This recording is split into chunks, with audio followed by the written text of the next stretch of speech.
तो हमने इस चैनल पर पावर रेंजर्स पर बहुत बात कर ली और हमने ओरिजिनल पावर रेंजर्स यानी सुपर सेंटाई सीरीज पर भी बात करी थी। पर सुपर सेंटाई सीरीज इंडिया में उतनी फेमस नहीं थी क्योंकि हम सब ऑलरेडी उसके हॉलीवुड रीमेक एक पावर रेंजर्स तो देख ही रहे थे। पर जब पावर रेंजर्स की क्वालिटी गिर रही थी तभी आया था ryukendo।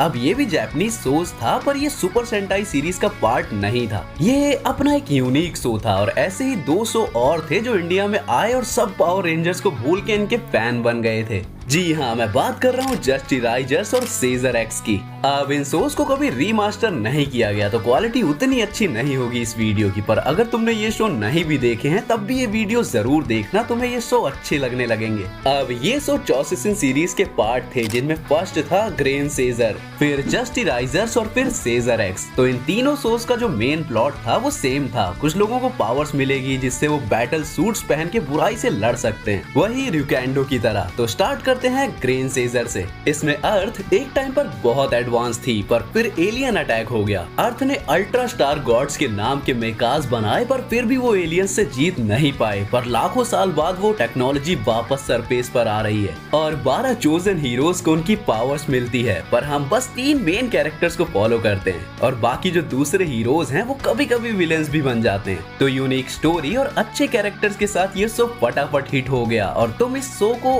और जितने भी ये जापानीज शो हैं जिनकी मैं बात करता हूँ उन्हें किस एशियन साइट पर अभी भी देख सकते हो। इसके बाद आए दी जस्टी राइजर्स। अब इसमें 12 की जगह बस 3 हीरोज को रखा गया ताकि वो आसानी से उनका कैरेक्टर डेवलपमेंट कर सके और ऑब्वियसली ये काम किया क्योंकि ये फर्स्ट वाले से ज्यादा फन थे। अब इसकी कहानी थी एक पुराने हीरो की जिसने बुरी ताकतों को बंद कर दिया था और अपनी पावर्स फ्यूचर जनरेशन के लिए छोड़ गई थी। अब प्रेजेंट में एक डॉक्टर उन इविल ताकतों को फ्री करने की कोशिश करती है और उसके बदले में जस्टी पावर टीन वॉरियर्स को चूज करती है फाइट करने के लिए और ये भी स्टार गॉड मेकास को बुला सकते थे। इसके बाद थर्ड सीरीज और मेरी पर्सनल फेवरेट आती है सेजर एक्स। ये साल है सन 3000। अर्थ अंधेरे से घिर चुकी है और स्पेस पायरेट्स ने इस पे कब्जा कर लिया है। तो 3 शिप्स और उनके पायलट्स को टाइम में पीछे भेजा जाता है कि वो इन स्पेस पायरेट्स को अर्थ पर आने से पहले ही रोक दें और वो एक प्रेजेंट डे बंदे को भी अपनी टीम का पार्ट बनाते हैं। और ये सीरीज मोस्टली एडवेंचर वाली थी कि उन्हें 12 कैप्सूल ढूंढने थे जो उनकी एक इच्छा पूरी कर सकते थे।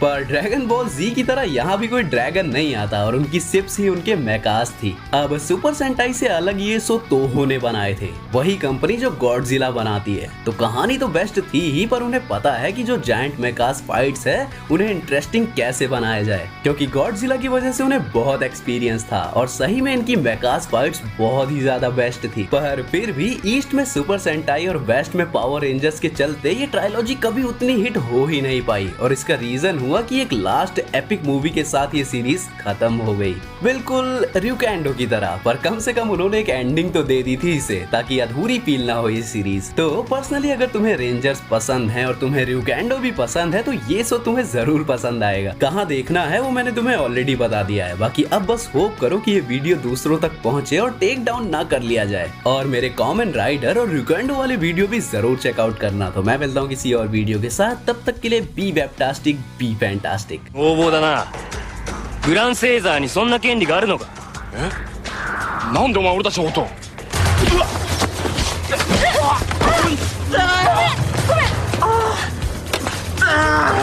お前蹴る相手が違うだろ。